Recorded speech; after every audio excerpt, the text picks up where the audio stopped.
શું તમારે આદર્શ સંતાનો જોઈએ છે? તો લખી રાખો કે તમારે પોતે આદર્શ માતા પિતા બનવું પડશે. દરેક બાળકને સ્વાભાવિક રીતે જ પોતાના મા બાપ તરફ માન અને અહોભાવ હોય છે. બાળકો પોતાના માતા પિતાની સાથે ખૂબ સમય ગાળતા હોય છે અને તેઓ માતા પિતાની નાની નાની વર્તણૂકનું ઝીણવટભર્યું નિરીક્ષણ કરીને તેનું અનુકરણ કરવાનો પ્રયત્ન કરતા હોય છે. બાળકની નબળી કે સારી કેળવણીનો મોટો આધાર માતા પિતાનું જીવન બને છે. મા બાપોને માટે એ જાણવું અને સમજી લેવું અત્યંત જરૂરી છે કે પોતે પોતાના બાળકોને ઉત્તમ કેળવણી આપી શકે. તે માટે સૌ પ્રથમ તો બંનેએ પોતાની જાતને જ કેળવવાની રહે છે. આ માટે તેમણે પોતાના વિશે સભાન બનવાનું રહે છે. પોતાના જીવનને નિયમિત, સંયમિત અને સંતુલિત બનાવવાનું રહે છે, જેથી તેમનું જીવન સંતાનો માટે જીવંત દ્રષ્ટાંતરૂપ બની રહે. ખરી અને અસરકારક કેળવણી તો પોતાના જીવનના દ્રષ્ટાંત મારફતે જ અપાય છે. બાળકોને જે સંસ્કારો આપવા છે અને બાળકોના જીવનમાં જે મૂલ્યોને સિંચવા છે તેને અનુરૂપ જો મા બાપનું જીવન નહીં હોય તો માત્ર સારા સારા શબ્દો કહેવા અને ડાહી શિખામણ આપવી એનો ઝાઝો અર્થ રહેતો નથી. આ વાતને એક દ્રષ્ટાંતથી સમજીએ. આપણે બધાએ નાનપણમાં બરફના ગોળા ખાધા છે. ગોળાવાળો બરફની છીણ બનાવીને તેને પતરાના બે બીવા વચ્ચે મૂકીને વચ્ચે એક લાકડાની સળી મૂકીને ગોળો બનાવે છે. જેવા આકારનું બીબું હોય તેવા આકારનો ગોળો બને છે. બસ બાળ ઉછેરમાં પણ આમ જ બનતું હોય છે. અનુકરણ કરીને બાળક માતા પિતાના જેવું બની જતું હોય છે.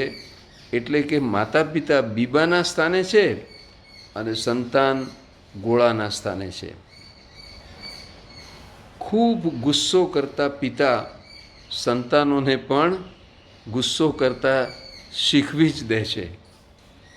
વાત વાતમાં જૂઠું બોલતી માતા બાળકોને મોટા થતા સુધીમાં જૂઠું બોલતા કરી દે છે.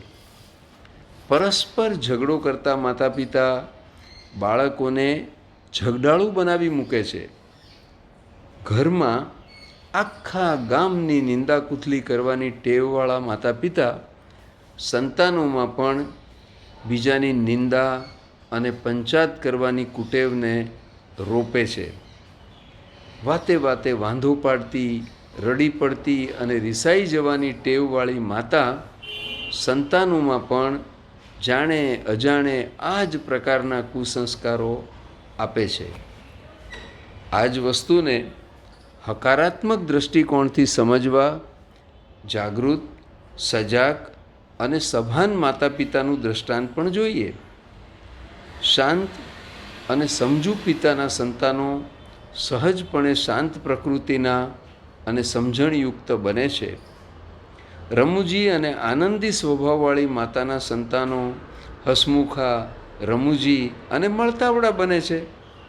સત્યવાદી અને ન્યાયપ્રિય પિતાના સંતાનોને પણ સત્યવાદી અને ન્યાયપ્રિય બનાવી શકે છે. કરકસરયુક્ત ઘરના સંતાનોમાં સહજપણે જ કરકસરતાનો ગુણ વિકસે છે. નિર્વ્યસની માતા પિતાના સંતાનો વ્યસનમુક્ત અને સ્વાસ્થ્યપ્રદ જીવનશૈલીને પ્રાપ્ત થાય છે. બસ આટલી વાત બરોબર સમજી લો અને એને જીવનમાં અપનાવી લો. કુમળા ઝાડને અને બાળકોને જેમ વાળશો એમ વળશે. તમે વાસ્તવિક રૂપે જેવા હશો તેવા જ બાળકો ઉછરશે. તમારા પોતાના વિચાર, વાણી અને વર્તન એ તમારા સંતાનો માટે બીબાની જેમ કાર્ય કરશે. તમે જે કહેશો તે નહીં, પરંતુ તમે જે કરશો તેવું બાળકો કરશે. તમારા જીવનનું અનુકરણ કરીને બાળકો ઉછરશે.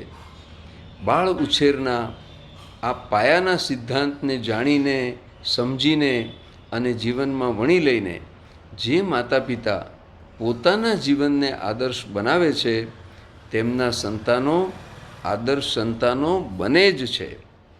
તમે બાળકોનો વિશ્વાસ જીતો, તેમને તમારામાં શ્રદ્ધા જન્મે એવા વિશ્વસનીય બનો.